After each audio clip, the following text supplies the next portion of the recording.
तो दोस्तों इस वीडियो में हम एक सोल्डरिंग आयरन को किस तरह रिपेयर किया जाता है इसके बारे में इन्फॉर्मेशन लेंगे।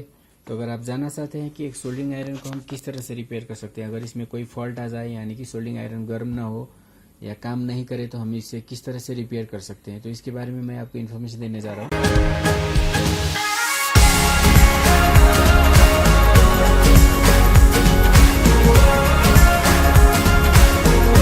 तो दोस्तों अगर आप मोबाइल या कोई भी इलेक्ट्रॉनिक डिवाइस का रिपेयरिंग करते हैं तो आपको इस तरह का टूल एक बहुत ही इंपॉर्टेंट टूल है जिसको सोल्डरिंग आयरन बोला जाता है, आप यूज़ करते होंगे। तो दोस्तों इसमें अगर कोई फॉल्ट आ जाए तो हम दो काम कर सकते हैं, या तो हम नई खरीद के ला सकते हैं या तो इसको हम रिपेयर कर सकते हैं। तो अगर आप नई खरीदने जाएंगे तो इसका प्राइस आपको 3 से लेके 500 रुपये तक पड़ जाएगा। मतलब जितना क्वालिटी आप जितने बढ़िया आयरन लेंगे उसी मुताबिक इसका प्राइस होता है। लेकिन आप अगर इसको रिपेयर करेंगे तो आप इसको 50 रुपये में भी रिपेयर कर सकते हैं। इसको रिपेयर करना बहुत ही आसान होता है क्योंकि इसके अंदर उतना सारा कोई पार्ट नहीं लगी होती है, बहुत ही सिंपल पार्ट्स लगी होती है। जैसे आप देख सकते हैं ऊपर में इसका जो ऊपर वाला पार्ट है इसको बीट बोला जाता है। इस तरह का एक बीट होता है और ये बीट इसके अंदर ये जो मेटल की बॉडी जो देख रहे हैं इसके अंदर एक कॉइल लगा होता है।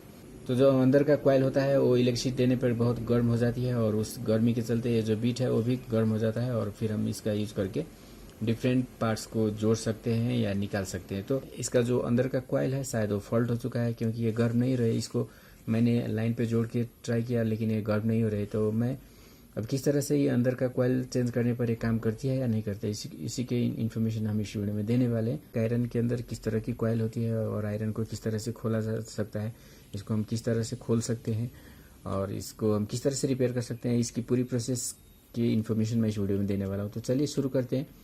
तो इस आयरन को खोलने के लिए सबसे पहले क्या करना है, आपको इस तरह का इसका जो यहाँ पे जो दो स्क्रू लगा हुआ है, जो बड़े एक बड़ा एक छोटा सा स्क्रू है, तो पहले इसको खोलना है। तो इसको खोलने के लिए आपको इस तरह का एक टूल जरूरी होगा, जैसे कि लंबा, जिसका जो लेंथ है वो थोड़ा लंबा हो क्योंकि ये बहुत ज़्यादा टाइट होता है।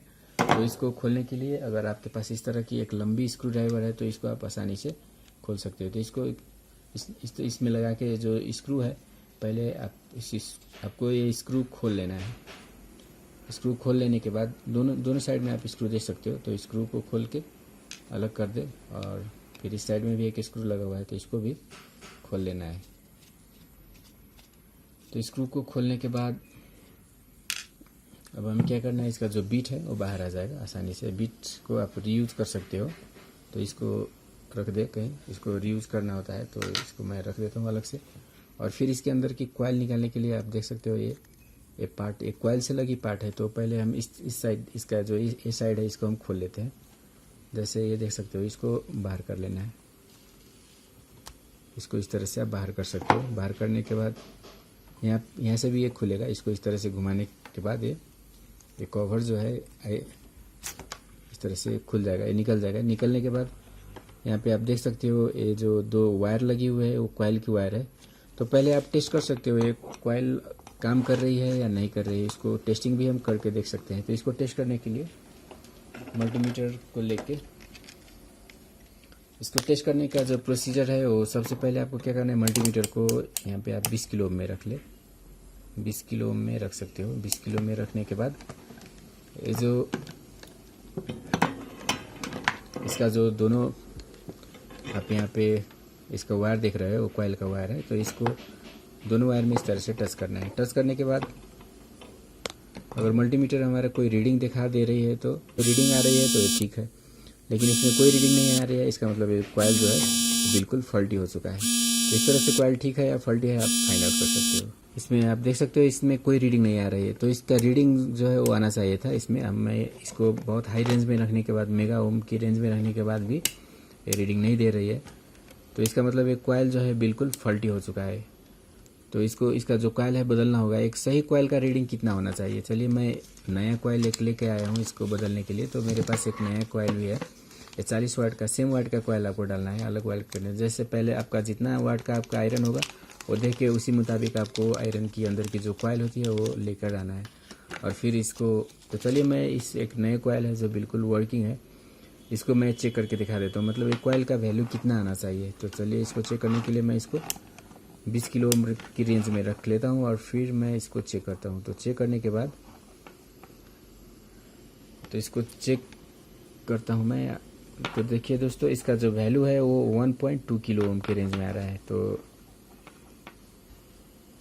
इसका जो वैल्यू है वो बस 1 से 2 किलो ओम के रेंज में आना चाहिए। अगर आपका वाटेज ज़्यादा है तो इसका जो वैल्यू है वो ज़्यादा हो जाएगा, कम वाट का है तो वैल्यू कम होगा। यानी कि कोई भी अगर रीडिंग आ रही है, मतलब 500 ओम से लेके अगर ज़्यादा रीडिंग आ रही है तो आपका जो हीटर है वो बिल्कुल सही है। इसके अंदर जो इसको एक कॉइल है, आयरन के अंदर की जो हीटर या कॉइल इसको बोल सकते हो, तो ये बिल्कुल सही होता है। तो चलिए अब मैं इसको जोड़ के देखता हूँ ये काम करती है। तो इसके अंदर की पहले मैं इसका अंदर जो कॉइल है उसको निकाल लेता हूँ।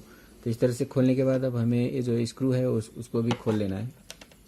जैसे ये स्क्रू जिससे तार जुड़ा हुआ है, क्योंकि इसका जो तार है इसको खोलना नहीं है, बस आप लूज़ कर सकते हो थोड़ी सी। और लूज़ करने के बाद ये जो तार है उसको अलग कर लेना है, इससे अलग कर लेना है। और इसका इस साइड में भी जो कॉइल है उसको थोड़ी सी इस तरह से लूज़ करके इस कॉइल का जो दूसरा तार है इसको भी अलग कर लेना है। ये तार आप देख सकते हो ये तार निकल रहा है, मतलब ये तार बिल्कुल टूट चुका है। और इसको आप ज्वाइन कर दोगे तो भी ये काम कर सकता है अगर इसके अंदर की कॉइल को आप, लेकिन इसको ज्वाइन करना थोड़ा मुश्किल हो सकता है। तो चलिए मैं इसको अलग करके देखता हूँ। अब ये तार अलग करने के बाद अब आगे के इस तरह से आप इसके अंदर जो कॉइल है उसको धीरे से निकाल सकते हो। जैसे एक कॉइल है, इस तरह का कॉइल इसके अंदर है। तो इसका जो ये वायर है, एक वायर तो बिल्कुल सही इससे जुड़ा हुआ है, और दूसरा वायर है वो टूट चुका है। इसका कनेक्शन अंदर था, अंदर की तरफ इसका कनेक्शन आप देख सकते हैं, थोड़ी सी एक ब्लैक होल है अंदर की तरफ ये जुड़ा हुआ था। तो वहाँ से इसका जो कनेक्शन है वो टूट चुका है, तो इसको जोड़ना थोड़ा मुश्किल हो सकता है। तो अब चलिए दूसरा कॉइल ही लगा देते हैं आसानी से। आप चाहो तो इसको भी रिपेयर करके इस तरह की कॉइल को भी आप रिपेयर ट्राई कर सकते हो। तार कनेक्शन कर देने के बाद ये काम करने लगी। तो दोस्तों इसको 5-6 महीने यूज करने के बाद जो इसका वायर होता है वो कमज़ोर हो जाता है, अपने आप ही ये टूट जाता है गर्मी के चलते। तो आप चाहो तो इसको रिपेयर ट्राई कर सकते हो, नहीं तो आप नए कॉइल भी डाल सकते हो। दोस्तों मैं नया कॉइल लेके आया हूँ, तो इसको मैं यहाँ पे इस तरह से डाल देता हूँ।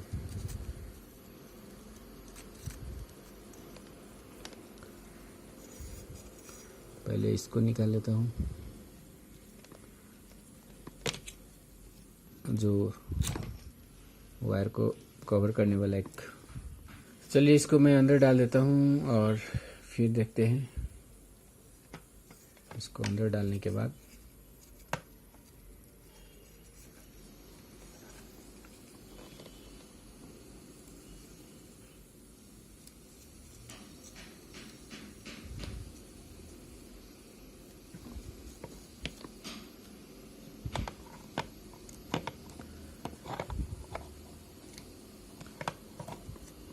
और इसको आप किसी भी कनेक्टर में कनेक्ट कर सकते हैं। मतलब वायर में इसका पोलैरिटी नहीं होता है, क्योंकि एसी से चलता है, इसीलिए इसमें पोलैरिटी का कोई इश्यू नहीं होता है।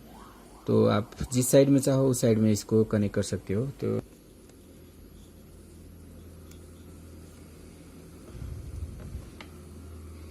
इसके साथ ही एक स्क्रू भी होता है 2, तो उसको भी बाहर कर लेना है। बाहर करने के बाद इसको आप इस तरह से आप इसको अंदर डाल सकते हो। अंदर डालने के बाद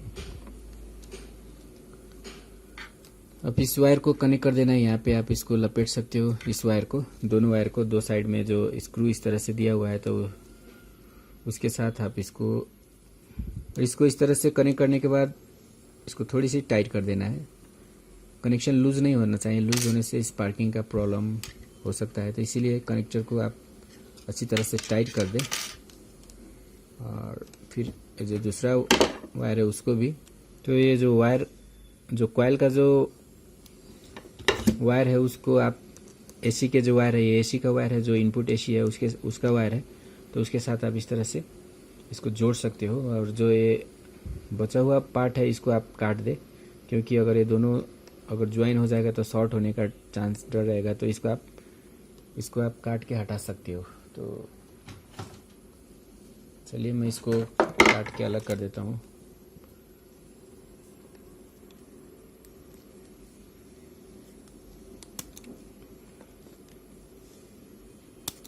तो इस तरह से काट के छोटा कर देना है इसको, जिससे दोनों आपस में जुड़ने ना। जो कॉइल का हमारा फिटिंग था वो कंप्लीट हो चुका है। अब इसका जो तरह से कवर को लगा देना है और फिर जो भी इसके साथ जो इस तरह का रबड़ का जो कवर आ रहा है उसको यहाँ पे फिट कर देना है। और फिर जो बीट है, जो इसका बीट है उसको इसके अंदर इस तरह से डाल देना है। बीट को डालने के बाद ये जो स्क्रू है इसके साथ इसको लगा देना है। यहाँ पे छोटा स्क्रू के लिए यहाँ पे छोटा होल है, तो छोटा होल में छोटा स्क्रू जो पतला वाला है उसको डाल दे, और जो बड़ा होल है उसमें एक बड़ा स्क्रू भी इसके साथ है उसको डालना है। तो चलिए अब स्क्रू को मैं डाल के इसको फिट कर देता हूँ। जैसे स्क्रू को डाल देना है और ये जितना अंदर रहेगी उतना ज़्यादा ये गर्म होगी, तो आप अपने इसको जितना ज़रूरी है उतना बाहर रखें, बाकी पार्ट को अंदर कर दे, क्योंकि ये पार्ट जितना ज़्यादा अंदर जाएगी उतना ही ज़्यादा आपका ये जो बीट है वो गर्म होगा, यानी जितना ही उतना ही ज़्यादा ये हीट प्रोड्यूस कर पाएगी। उसके बाद इस तरह से दोनों स्क्रू को टाइट कर देना है और ये आयरन बिल्कुल वर्किंग हो गया है दोस्तों। अब इसको मैं टेस्ट करके दिखाऊंगा आपको ये काम कर रही है या नहीं कर रही। इसको अच्छी तरह से टाइट कर दे और इसको खोलने के लिए इस तरह से लंबा एक स्क्रू ड्राइवर यूज़ करें, जिससे इसको खोलने में और टाइट करने में भी आपको आसानी होगी। छोटा स्क्रू ड्राइवर से काम करते वक्त आपको दिक्कत हो सकता है, छोटा स्क्रू से काम ना यूज़ ना करें, क्योंकि छोटा स्क्रू से इसको खोलने में बहुत ही दिक्कत होती है। और इसको अच्छी तरह से टाइट कर दे, जो ये हिलने ना पाए। तो बिल्कुल टाइट हो चुका है। चलिए अब मैं इसको जोड़ के दिखाता हूँ ये काम कर रही है या नहीं कर रही है।